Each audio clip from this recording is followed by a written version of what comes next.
नमस्कार, मैं हूं प्रीति रघुनंदन। आज प्रधानमंत्री नरेंद्र मोदी के कैबिनेट का विस्तार हुआ और इस बार कैबिनेट में नए चेहरे भी शामिल किए गए हैं और पुराने चेहरों को प्रमोट भी किया गया है। जानकारों का कहना है कि अगले साल उत्तर प्रदेश समेत कई राज्यों के विधानसभा चुनाव होने हैं। ऐसे में कैबिनेट विस्तार में चुनावी राज्यों पर फोकस किया गया है। साथ ही जातीय समीकरणों को ध्यान में रखते हुए कैबिनेट के चेहरे तय किए गए हैं। इसलिए अति पिछड़े और पिछड़ी जातियों के कैबिनेट में खासी जगह दी गई है। साथ ही मिशन 2024 को ध्यान में रखते हुए ये कैबिनेट तैयार की गई है।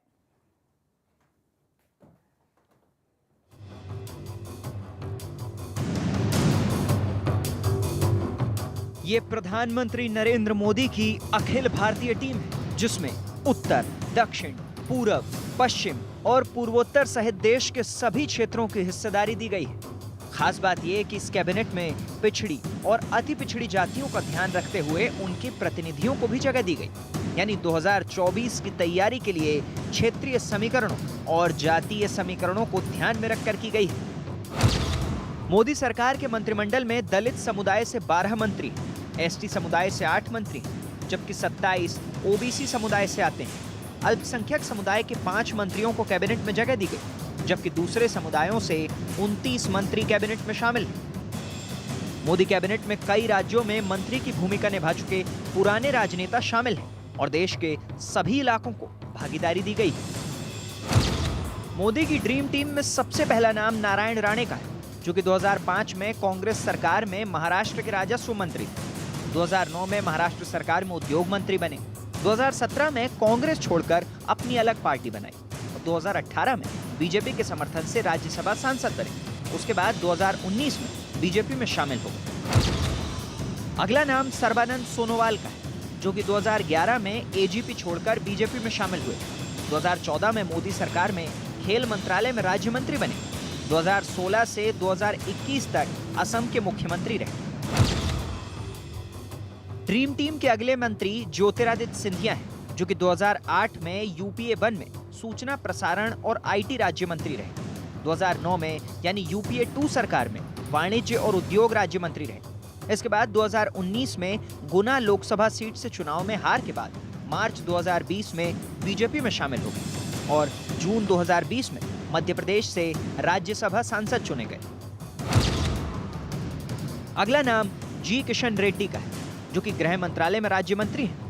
2019 में सिकंदराबाद से सांसद बने थे। 2004 और 2014 में आंध्र प्रदेश में विधायक रहे। 2014 में तेलंगाना विधानसभा के सदस्य बने। ड्रीम टीम के अगले मंत्री अनुराग ठाकुर हैं, जो कि वित्त मंत्रालय में राज्य मंत्री हैं। हिमाचल के हमीरपुर से सांसद और 2008 में पहली बार सांसद चुने गए थे। अगला नाम किरेन रिजिजू है, जो कि अरुणाचल पश्चिम से सांसद 2014 से लेकर 2019 तक केंद्रीय गृह राज्य मंत्री रहे।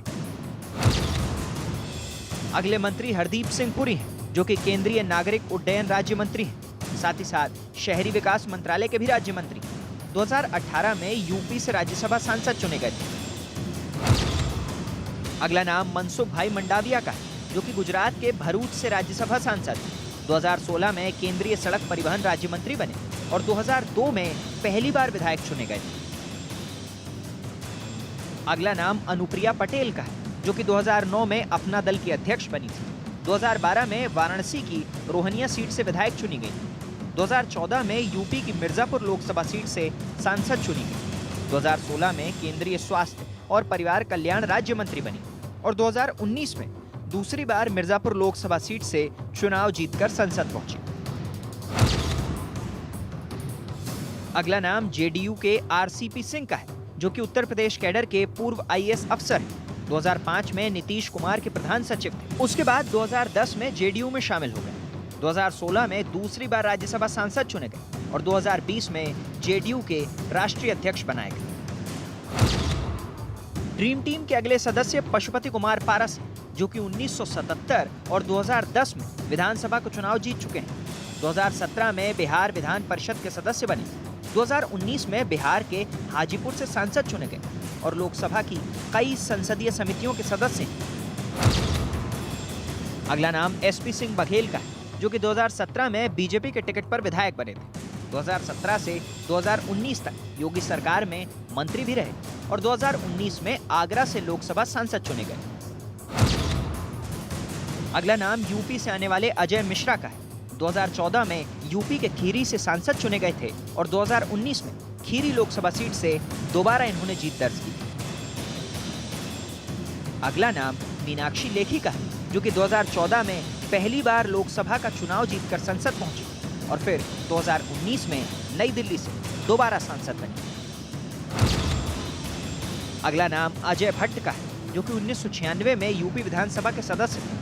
2001 में उत्तराखंड सरकार में कैबिनेट मंत्री बने और फिर 2012 में उत्तराखंड विधानसभा में नेता विपक्ष की भूमिका निभाई। इसके बाद 2019 में नैनीताल के उधम सिंह नगर से सांसद चुने गए। इसके बाद नाम आता है भूपेंद्र यादव का, जो कि राजस्थान से राज्यसभा सांसद है। 2012 में ये पहली बार संसद के लिए राज्यसभा के जरिए चुने गए और बीजेपी के राष्ट्रीय महासचिव बने।